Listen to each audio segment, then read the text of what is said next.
Hey guys, top of the morning to you. Out here on our Project Remount horse, Misty. And I'm gonna do something today that I've never done with her before, and that's swing a rope off of her and drag something. She was a little bit iffy in the beginning about, ropes and strings around her and flags around her.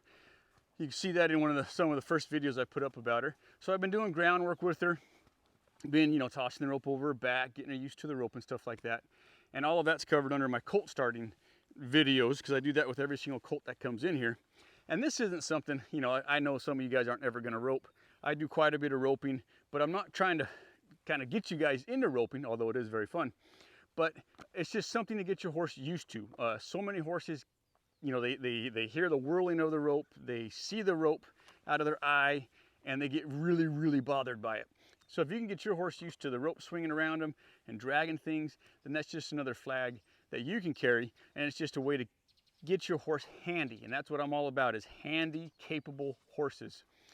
So the first thing I'm going to do is just simply walk around, keep my rope coiled up, and I'm going to rub her. And I'm not going to be real quiet about it either. I'm not going to be rude, I'm not going to be slapping on her, but I'm not going to be sneaky. I'm not going to sneak it on her. She still has to listen to my legs, she still has to listen to my reins, she still has to listen to my seat, which means I still have to be able to control her, but she still has to learn to accept the rope. One thing that I will say is, say for instance, say I put the rope on her neck and I'm working up towards her ears, and say I get to here and she gets really bothered by that, then I'm just going to pull that rope back. I'm going to go to where she's a little bit nervous, a little bit scared, and then I'll pull it back, and then I'll just kind of inch my way forward by doing approach and retreat. It's not a sink or swim activity, it's approach and retreat, and it's about gaining their confidence. I'm right-handed, so I do most of my rope work off the right side of my horse, but there are times where that rope goes on the left side of that horse. Most horses tolerate the rope on their left side more than the right side, just because we do a lot more work, things on the left side of the horse. So generally that's not a big issue. But check out both sides of that horse. Good. And she's checking out just fine.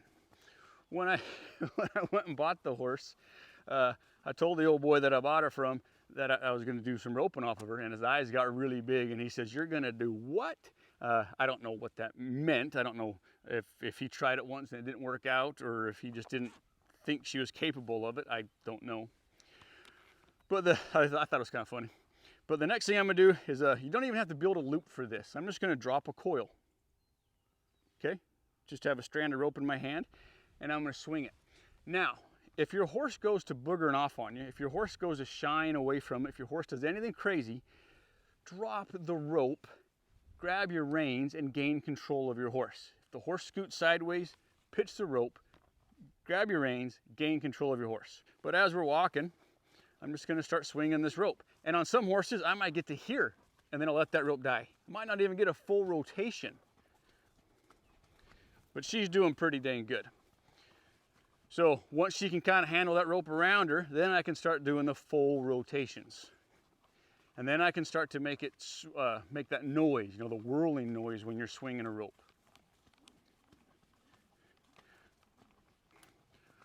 When I'm roping, I like to have a horse's head in front of me. And what I mean by that is some horses, the way they're trained or whatever, they'll put their head way down to the ground. That's kind of eerie to me. I like a horse's head kind of right here. I like it kind of level with my saddle horn, level with her withers at least. And if she doesn't do that, then I can just pick up my hand and say, "Hey, can you just put your head up a little bit instead of diving down?" Swing a little bit more. This is really good. A lot of times when you start swinging your rope on your horses, they're going to shy away from the ropes. They're going to shy left. So a little cheat that you can do is you can just shorten up that right rein.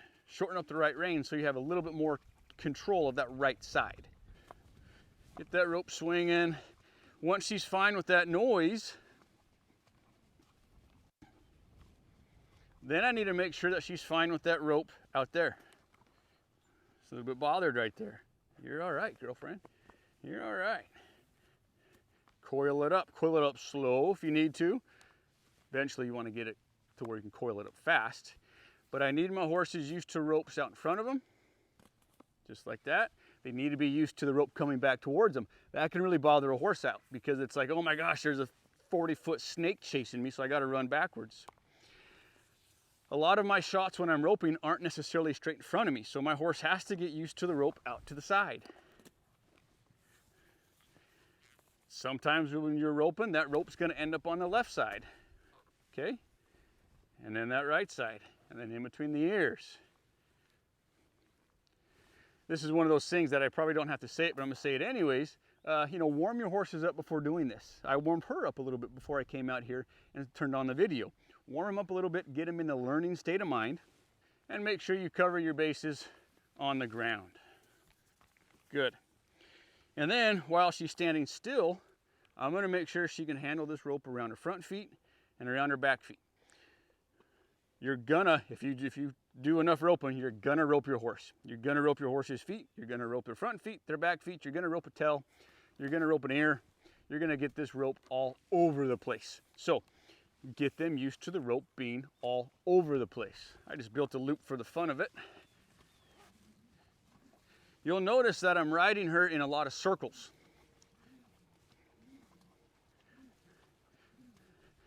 I'm riding her in a lot of circles so that she's got that bend in her body and she's not going to be straight, and so that if she gets scared, she's going to already be bent and she's not going to be straight, and she'll have a little bit less opportunity to take off on me. Good. Get that rope back here. This is what we call a rim fire, just like a 22 rim fire if you guys are into shooting. A lot of horses, man, they feel that rope behind their hind end and that really, really bothers them. So I get them used to that. I've got a horse that I've roped a ton off of, and every time I warm him up, you will see me doing this because that's just something about him. I just need to, every time I'm roping or dragging calves, I got to get him used to a rope around his butt. And if I don't, then when I'm in the pen roping, then it's just not very pleasant for him and not very pleasant for me. So that's something that I clear up right from the get-go. Now, before I start dragging something, there's something that you need to have, and you need to have this no matter what. But I need complete control of my horse's hindquarters. She's not the best at it. We'll continue to work on it. But what I mean by that is I need to be able to be walking or trotting and be dragging something behind me, a calf or a log. And I need to be able to slide my left leg back, a little bit of rein, and I need them hips to face, to do a 180 about face and be facing what was scaring them. That right there can get you out of a lot of wrecks when you start roping, is control of the hindquarters. Be walking. I can choke up on my right rein a little bit, slide that right leg back, ask her for those hips. Kind of bouncing my leg off of her. Good. So once I have that, and like you can see here, it's not 100% perfect. It's gonna get a whole heck of a lot better, but I at least need to have a starting point when I start to do this. So I've thrown the rope out in front of her. I've draped the rope all over her body. There is a way that you can start teaching a horse to drag from the ground, but I'm not gonna do it. I say that now. But I just drag this is just a fence post here. Okay, horse freaks out, ditch the rope, grab your reins, gain control of your horse. So now what I'm gonna do is, I'm not even gonna take a dally. I'm just gonna pull this rope tight. Oh, my rope come off my pole. That's okay, that just gives me another opportunity to get her used to somebody swinging a rope on top of her and roping a post. So we'll try this again.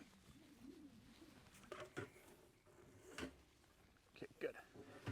Good. Now I'm gonna try to maintain control of her, keep her facing that log. Okay, good, there we go. And I'm just gonna kind of drag this log backwards. Okay? Good. Now that log probably got her emotions up a little bit, seeing that log being drugged. So now I'm just gonna ride circles around that log.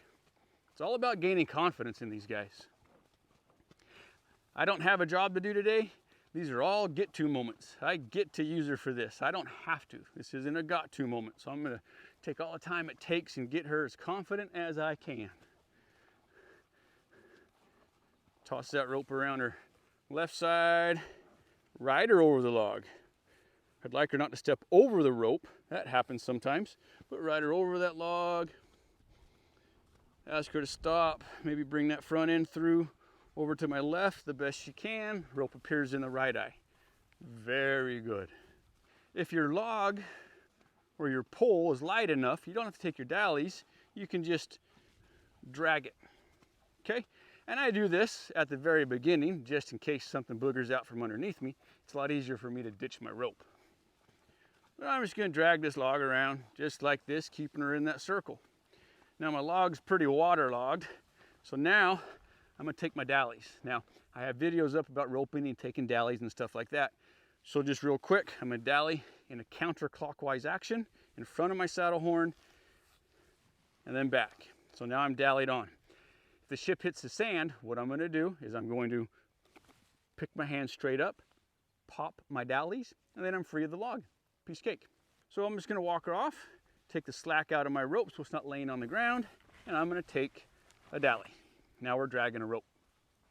This is another time where you can shorten up on that right rein a little bit, just to kind of keep a little bit more control of them.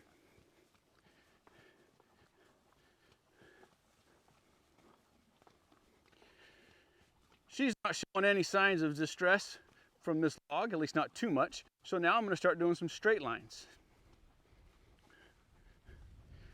The straighter the lines are, the further back that log's going to get, and that's when I can get a rim fire. So I'll just kind of do some turns, ride some straight lines, might pop my dallies, get them used to that motion and commotion.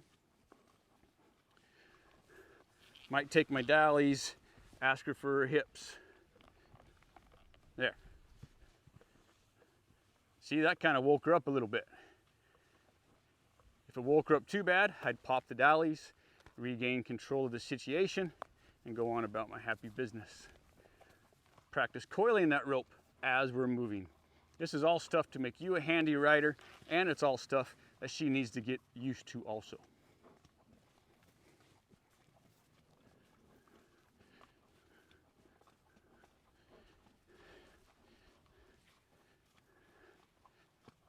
Now I'm going to ride up here, turn to the left, and right there, that rope just rim fired her. Well, it didn't rim fire her, but it touched her hip. I'm going to keep turning to the left, and that rope's, there's that rope, there. Oop, oop, oop. Pick that hand up. She got a little bit bothered by that. So I just popped the dallies. I put the rope over my head so that if she spun, then I would just pivot underneath the rope and she wouldn't get wrapped up in it, and I wouldn't get wrapped up in it. Okay? So pop your dallies, pick your hand up, gain control of your horse. Good job, sweetheart. That was what we would call a rim fire. That rope got a little bit tight back there around her butt, and she's like, well, I don't know about that, buddy. But I think we'll be all right. I think we'll work through it. And you want to work through it with a log and not a live calf, because that live calf can get the bellering and hollering and jumping around like a fish out of water. So a log's a nice place to start. Head to the left. Now she can see that log in her left eye. I'm weighting my right stirrup because that log's kind of pulling me to the left. Good. Now I might pop my dallies, ask her for her hips. Just imagine that I'm stringing one out. Take my dallies. Back her up, hold it tight. And then from here, you know, she did get her emotions up a little bit, not too bad. She's pretty good at staying contained.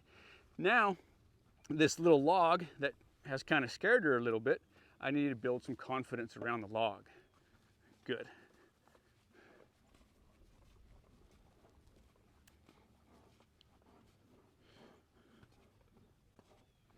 So that's a little bit nervous there, but that's how I do it. That's how I get a horse used to a rope being swung on top of them. That's how I get a horse used to dragging things. I do circles to begin with, break everything down, but I do circles to begin with, keep that bend in their body, and then I start doing straight lines. If the ship hits the sand, pitch your rope, gain control of your horse, and just like what happened to us, if I was in a situation where I had to pop my dallies, so that I don't get wrapped up in that rope, I'm gonna pop my hand, hold it straight above my head. That way I can do a 360 underneath it. I can do whatever I need to do, and my horse isn't gonna get caught up in that rope. So there's a video on getting your horse used to swinging a rope above their backs and dragging some things. Hope you learned something. Go out there, give it a shot. Let me know how it goes. Thanks.